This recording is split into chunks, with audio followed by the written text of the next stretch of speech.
Hello everybody, my name is Eric Wood, and today we are going to be talking about the LEGO Ninjago movie.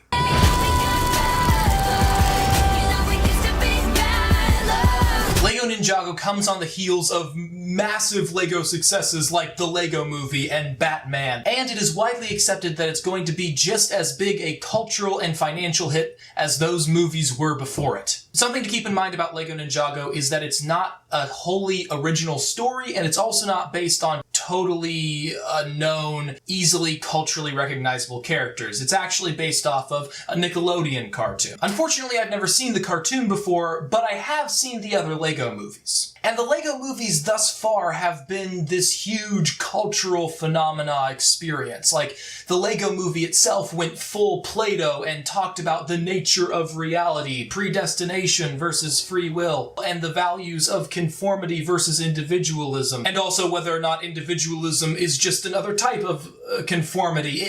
It was a brilliant movie. LEGO Batman, on the other hand, wasn't quite so existential in its nature, instead preferring to talk about the importance of family and emotional vulnerability. In terms of the story, the Secret Ninja Task Force are this crack team of people who are put in charge with fighting Garmadon. The leader of the ninjas, the Green Ninja, called Lloyd, also happens to be Garmadon's son. And the majority of the movie is dedicated to Garmadon and Lloyd trying to figure out an appropriate father-son relationship in spite of being mortal enemies. This kind of inadvertently taps into a very deep and complex thing. Garmadon plays the role of the father who quite frankly didn't love his wife or child enough to give up his vices. All he seems capable of doing is hurting those around him, and yet Lloyd still longs for the influence of his father. Though not as existential as the LEGO movie and not as psychoanalytical as the Batman movie, the LEGO Ninjago movie gets into this very weirdly personal angle of a story of father and child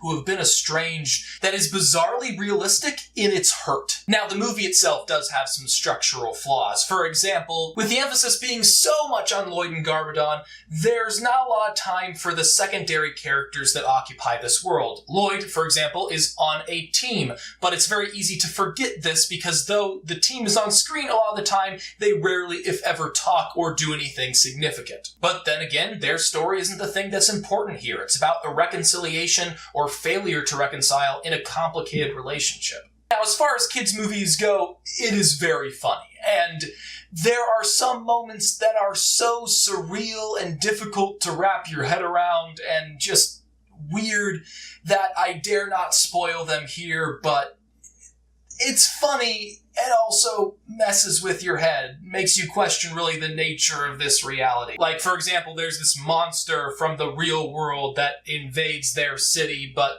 the Legos are still alive, but the monster is still there, and it's a weird, funny movie about a father and son relationship that is anything but perfect, and you know, it's not the best movie that's come out for Legos in the past. It's still worth your time. So if you're interested, or if you have a kid who's interested in Legos and ninjas, I highly recommend you check it out.